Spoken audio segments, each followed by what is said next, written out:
Good morning, student. I, Rashmi ma'am, welcome you all in my online classes of biology. Now I am going to complete the next topic of biotechnology by using genetically engineered microorganisms. As we all know that what is biotechnology, we have studied earlier that biotechnology किसे कहते हैं कि biotechnology वो है जहाँ पे microorganism को use करके living cells in industries and technology को मैन्युफैक्चर किया जाता है for certain foods drugs and chemicals और you can say break down of waste. So this is the bio technology which have been completed now.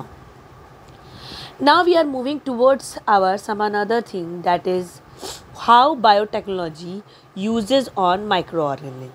Like microorganism, useful organism, used by and used in. तो used by क्या हो जाएगा, हम people, और कहाँ used हो रहा है तो इकोसिस्टम में. people उससे क्या बनाते हैं, फूड एंड मेडिसिन, और हमारा इकोसिस्टम उसको क्या करता है, माइक्रो ऑर्गेनिज्म को डिकम्पोज करता है और टू रिसाइकल न्यूट्रिएंट्स. तो ये एक आपका ग्राफ है जहाँ पे माइक्रो ऑर्गेनिज्म का में यूज़फुल ऑर्गेनिज्म, माइक्रो ऑर्गेनिज्म में भी हमारे यूज़फुल ऑर्गेनिज्म को यूज़ किया जाता है दो जगहों पर. पहला है बाय पीपल और दूसरा है इन इकोसिस्टम. तो बाय पीपल में हम लोग आते हैं और हमारा इकोसिस्टम था, you already know that it is very big. तो इस पीपल में हम लोग आते हैं जो कि इस माइक्रो ऑर्गेनिज्म को दो तरीक़ों में यूज़ करते हैं. First is your food and the last one is your medicine. Next फिर इस इकोसिस्टम में हमारा जितना भी माइक्रो ऑर्गेनिज्म है वो क्या रोल प्ले करते हैं, वो डिकम्पोज हो जाता है. इकोसिस्टम हमारा उस माइक्रो ऑर्गेनिज्म को डिकम्पोज करता है और अगेन टू रिसाइकल न्यूट्रिएंट्स, और साथ ही साथ क्या करता है, न्यूट्रिएंट्स को रिसाइकिल करता है. तो this was the uses of the microorganism. हमें पता है कि हमारा माइक्रो ऑर्गेनिज्म बहुत ही बेनिफिशियल है for humans in various ways, and it also plays an important role in human welfare for the environment. साथ ही साथ बहुत ही अहम भूमिका निभाता है किस चीज़ में, हमारे लोगों के सहायता में और साथ ही साथ हमारे इस इन्वायरमेंट को बनाए रखने में. These include processing and preservation of food, production of biomolecules, manufacture of pharmaceutical products, cosmetic industries, recycling the nutrients in the soil and so on. ये क्या करता है, दवाओं में, फार्मास्यूटिकल प्रोडक्ट्स में, कॉस्मेटिक्स में, साथ ही साथ रिसाइकिल करता है न्यूट्रिएंट्स का, किस में, in the soil. Food industries and beverage, जैसा कि हम लोग पढ़े हैं कि हमारा जो biotechnology by using natural micro organism है वो फूड इंडस्ट्रीज़ और बेवरेज, यानी कि आपका अल्कोहलिक बेवरेज हो गया, चीज़ हो गया, योगर्ट हो गया, इन सब को प्रिपरेशन में बहुत ही मदद करता है. इसके लिए हम लोग कौन सा यूज़ करते हैं, lactobacillus bacteria for curd formation. They multiply and convert milk into the curd. We all very well know कि हमारा लैक्टोबैसिलस बैक्टीरिया है वो क्या करता है, जो भी हम अगर इसे दही में डालते हैं, इसे हम दूध में डालते हैं तो ये मल्टीप्लिकेशन के थ्रू उस पूरे बाउल ऑफ मिल्क को किस में कन्वर्ट कर देता है, दही में. Another example is east which is used commercially for alcohol and wine production. साथ ही साथ हमारा जो ईस्ट है वो किस चीज़ के लिए यूज़ किया जाता है, कमर्शियली, यानी कि बहुत ही ग्रैंड लेवल पे, किस चीज़ के प्रिपरेशन में, अल्कोहल और wine. The process is called fermentation, और ये कैसे बनाया जाता है, फर्मेंटेशन के थ्रू. फर्मेंटेशन यानी कि उसको उफना के, या मान लो जैसे कि आपने, मम्मा ने आपकी आटे को सान के in the evening time, if आपके मदर ने फ्लोर का डो तैयार करता है और उससे किसी भी बर्तन में रख कर ढक देते हैं. After in the morning when you will go and see that, what you will find, पूरा का पूरा डो जो छोटा सा स्मॉल बाउल था वो अब तो बहुत ही बिगर साइज़ भी हो गया और बहुत ही लाइट वेट हो जाता है. दैट इज़ रीज़न व्हाट, उसके पीछे रीज़न क्या है, उसमें ईस्ट का फर्मेंटेशन हो जाता है और इस तरह से उसके क्वांटिटी भी बढ़ जाते हैं और क्वालिटी क्या हो जाती है, वो बहुत ही हल्का और सॉफ्ट और ईजिली डाइजेस्टेबल हो जाता है। The process is called fermentation. East is also use in baking industries for the preparation of breads and cakes, और लाइक दिस ब्रेड्स और केक्स का प्रिपरेशन होता है। ना माइक्रोफ्लोरा, ना आपने नाम कभी सुना है व्हाट इज़ माइक्रोफ्लोरा? इसमें भी bacteria are not only present outside the human body but they are also live inside the body too. This aggregate collection of microorganisms that is present in the human body is termed as microflora. Microflora हमें पता है कि जो भी bacteria हैं वो न सिर्फ हमारे शरीर के बाहर है बल्कि हमारे शरीर के अंदर भी हैं, और इसी को क्या कहा गया है, जो माइक्रो ऑर्गेनिज्म हमारे शरीर के अंदर प्रेजेंट है उसे माइक्रोफ्लोरा कहा जाता है। Bacteria are also present in the gut and they aid the process of digestion by releasing certain enzymes. हमारे बॉडी में जो इंजाइम्स का सिक्रेशन होता है वो किसके थ्रू होता है, बाय द डाइजेशन, और इसमें यूज़ कौन होता है, bacteria. They live in a symbiotic relationship with a human, वो हमारे साथ एक बहुत ही गुड रिलेशनशिप में हमारे बॉडी के अंदर रहते हैं और वो प्रोसेस करते हैं डाइजेशन को, हमारे खाने के डाइजेशन प्रोसेस को आगे प्रोसेस करते हैं बाय रिलीजिंग, क्या रिलीज करते हैं, बहुत ही तरह तरह के enzymes. Like microflora are vitamin K production, जो कि बहुत ही अच्छा होता है, enabling blood clotting. If you have any cut on your hand, आपके हाथ पे अगर कोई कट होता है तो that time this vitamin K starts production. तो कौन करवाता है production, these bacteria, that is called microflora. और ये बैक्टीरिया ये क्या करते हैं कि वो प्रोडक्शन को बढ़ाते हैं और हमारे ब्लड क्लॉटिंग को क्या करते हैं, इजीली किसी भी कट की जगह पर ये बैक्टीरिया उसे काम करना शुरू करते हैं। Pharmaceutical industries, antibiotics go hand in hand with microbes in the medicinal field. Typically antibiotics are obtained from a weakened form and otherwise harmful organism. Pharmaceutical companies में भी जो एंटीबायोटिक्स जो होते हैं वो weakened from an otherwise harmful microbe, this is then injected into the body and the body learns to fight off the diseases caused by these organism. और ये क्या होता है, जो भी फार्मास्यूटिकल कंपनीज हैं इन माइक्रो ऑर्गेनिज्म को यूज़ करके बहुत ही तरह तरह के एंटीबायोटिक्स यूज़ बनाते हैं, जिसे हमारे बॉडी में अगर इंजेक्ट किया जाता है तो व्हाट दे डू, वो हमारे बॉडी में जो डिजीज़ बाहर से और अंदर से दोनों तरफ से हमारे बॉडी में डिजीज़ इंजेक्ट हो जाते हैं, sometimes from outside also and some from the inside also. Inside कैसे हो गया, मान लो में फूड पॉइजनिंग हुआ, that time also a disease coming out. तो इन सब जगहों पर जो ये एंटीबायोटिक्स होते हैं ये अपना काम करते हैं और हमें उस रिलैक्स मोड में डालते हैं ताकि इन डिजीज़ से फाइट करने की इम्यूनिटी हमारी बढ़ जाए। इन्वायरमेंट में भी ये बहुत ही तरह का रोल प्ले करते हैं by transforming atmospheric nitrogen into inorganic compounds. By ये जो माइक्रो ऑर्गेनिज्म है हमारे इस इन्वायरमेंट में बढ़ते हुए लेवल ऑफ किसका, नाइट्रोजन के बढ़ते हुए लेवल को क्या करते हैं, ट्रांसफॉर्म करते हैं into inorganic compounds which are then used by the plants. और इसे किससे कौन यूज़ कर लेता है, हमारे पेड़ पौधे। और इनको यूज़ करने के बाद vast majority of the nitrogen present in the atmosphere becomes unusable. Now what would be the principle of biotechnology. अब इतना अगर बायोटेक्नोलॉजी हमें हेल्प कर रहा है तो उसके पीछे कुछ ना कुछ तो प्रिंसिपल होगा ही। तो हमारा जो ये मॉडर्न बायोटेक्नोलॉजी है has been started with two crucial technologies. जो हमारा ये बायोटेक्नोलॉजी और you can say the modern biotechnology is being now started with two crucial technologies. What are they? First is your genetic engineering and the second one is your chemical engineering. पहला क्या है हमारा genetic engineering और दूसरा है chemical engineering. तो what should be the genetic engineering?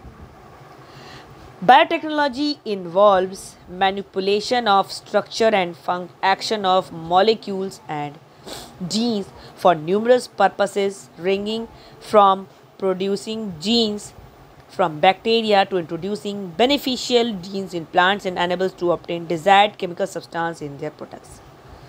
तो genetic engineering कुछ नहीं है मेकिंग एनी चेंज, कोई भी चेंज हमारे genetic constitution में by of an organism by introducing a gene from another organism. An excellent example of genetic engineering is the introduction of insulin, producing human gene into bacteria, and the bacteria multiplying very fast produce large quantities of insulin. Insulin क्या करता है और किसे लगता है? You know? Insulin उन लोग को लगता है जिनका शुगर लेवल हमेशा 500 to 800 के बीच में होता है, and those who are a very high diabetic patients.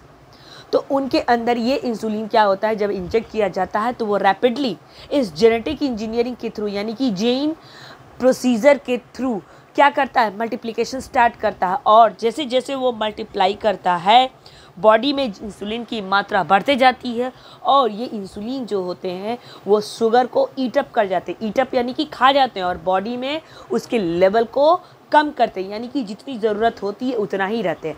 दरअसल ऐसे भी जो डायबिटिक पेशेंट है जिनका 500 to 800 होता है, उन्हें पर डे किन्हीं को 1 डोज एट अ टाइम लगता है, किन्हीं को 2 डोज इन अ 1 डे लगता है. लेकिन अगर उनके बॉडी में भी इंसुलिन का लेवल भी अगर ज़्यादा बढ़ जाता है, that will be also harmful. तो यही है हमारा जेनेटिक इंजीनियरिंग, जो कि क्या करता है, मॉडिफाई द एग्जिस्टिंग ऑर्गेनिज्म. किसी भी अभी के समय में जो एग्जिस्ट कर रहे हैं ऑर्गेनिज्म, उनको बदल देता है. क्या बदल देता है? Changing the genetic material in them. उनके अंदर क्या बदल देता है? Genetic material. It mainly includes recombinant DNA technology. कौन सा टेक्नोलॉजी हम लोग इसमें यूज़ करते हैं जेनेटिक इंजीनियरिंग में? Recombinant DNA technology. Now this recombinant DNA technology is क्या है? This is based on a kind of cut and paste method. ये कौन सा मेथड है? कट एंड पेस्ट का. जैसे कि कंप्यूटर में हम लोग कट कॉपी पेस्ट करते हैं, जस्ट हमारा ये रिकम्बिनेंट डीएनए टेक्नोलॉजी, जो कि another name of genetic engineering है, इसमें हम एग्जिस्टिंग ऑर्गेनिज्म जो नहीं कि अभी जो एग्जिस्ट कर रहे हैं, जो रह रहे हैं इस इन्वायरमेंट में ऑर्गेनिज्म, उनके जेनेटिक मटेरियल को चेंज करते हैं. Recombinant DNA technology is a technique which changes the phenotype of an organism when a genetically altered vector is introduced and integrated into the genome of the organism. Inserting the desired gene into the genome of the host is not as easy as it sounds. Cut और paste करना इतना आसान नहीं होता है, लेकिन फिर भी यहाँ पर स्पेसिफिक न्यूक्लियाइड सीक्वेंस होता है जिसको कट किया जाता है from the DNA of humans.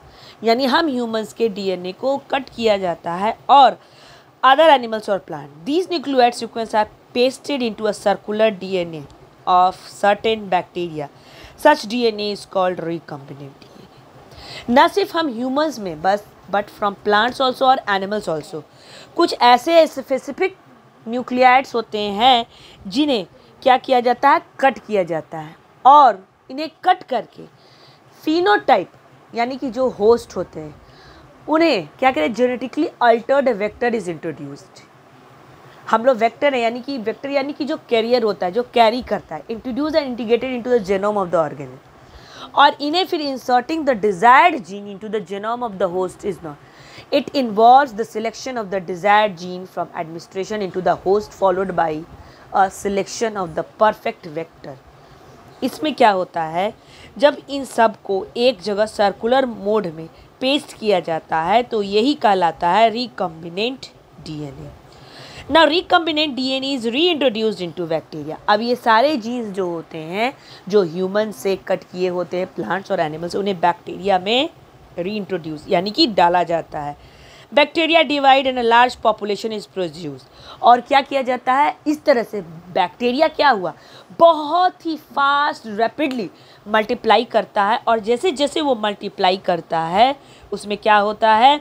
Each bacterium have the duplicate plastid carrying the desired gene. हम ह्यूमंस का और एनिमल्स का और प्लांट्स का जिनका जीन हम लोग न्यूक्लियोटाइड सीक्वेंस या जीन्स को हम लोगों ने कट किया था, जो कि बहुत ही स्पेसिफाइड और बहुत ही गुड सीक्वेंस में होता है न्यूक्लियाइड्स, इन सब के वजह से वो बहुत ही अच्छा डिज़ायर्ड जीन कैरी करता है, वेरी गुड क्वालिटी और very good quantity. Now multiply copies of DNA thus produced can be preserved in a DNA library, or these may be used for large scale production of special substances. और इस तरह से ये बहुत ही special substance यानी कि तरह तरह के ऐसे चीज़ों को यूज़ करने में यूज़ किया जाता है। द जेनेटिक इंजीनियरिंग और the so called recombinant DNA technology requires certain tools like restriction enzymes and vectors to carry out the entire process. Now होता क्या है? The restriction enzymes belong to the major category of nuclease which are required to make a cut in the DNA at the respective positions. यानी कि जब cut किया गया, this DNA is then ligated into the vector with the help of ligase before inserting it into the host organism. Now this was the procedure जो कि bacteria में किया जाता है और इसके थ्रू बहुत ही लार्ज लेवल पर हमें क्या मिलता है? Good qualities of DNA. Many proteins such as insulin for treatment of diabetes, mellitus, erythropoietin for treating anaemia and the blood clotting factor. इन सब का यूज़ किस में किया जाता है? ब्लड क्लॉटिंग में यूज़ किया जाता है, साथ ही साथ ट्रीटिंग एनीमिया जिसके बॉडी में खून की कमी होती है उसमें यूज़ किया जाता है। वैरायटी ऑफ एंजाइम्स से प्रोड्यूस किए जाते हैं। तरह तरह के एंटीबायोटिक्स लाइक पेनिसिलिन, स्ट्रेप्टोमाइसिन, टेरासाइलिन और सर्टेन वैक्सीन्स भी प्रोड्यूस हो जाते हैं जैसे मम्प्स के, रेबीज़ के, हेपेटाइटिस बी के।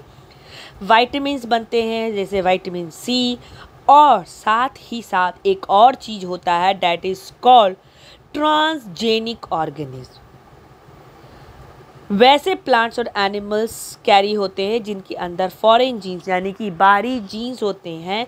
सच organism are technically called transgenics और more popularly genetically modified organism. तो ये कहलाते हैं ट्रांसजेनिक ऑर्गेनिज्म यानी कि ऐसे ऑर्गेनिज्म जिनके बॉडी में बहुत ही अच्छे and good quality of foreign genes होते हैं जो कि टेक्निकली पॉपुलरली बहुत ही मॉडिफाइड ऑर्गेनिज्म होते हैं। That is called transgenic organism. और you can say extra information ये है ट्रांसजेनिक्स के बारे में। मॉडर्न टेक्नोलॉजी जो है हमारा बायोटेक्नोलॉजी वो हमारे फार्मास्यूटिकल इंडस्ट्रीज़ को बहुत ही हाई पॉइंट पर, बहुत ही हाई पिक पर ले गया। क्यों ले गया? क्योंकि इसकी वजह से हमें ऐसे ऐसे मेडिसिन्स मिले हैं जो कि आज के डेट में बहुत ही तरह तरह के डिजीज़ को क्योर करते हैं।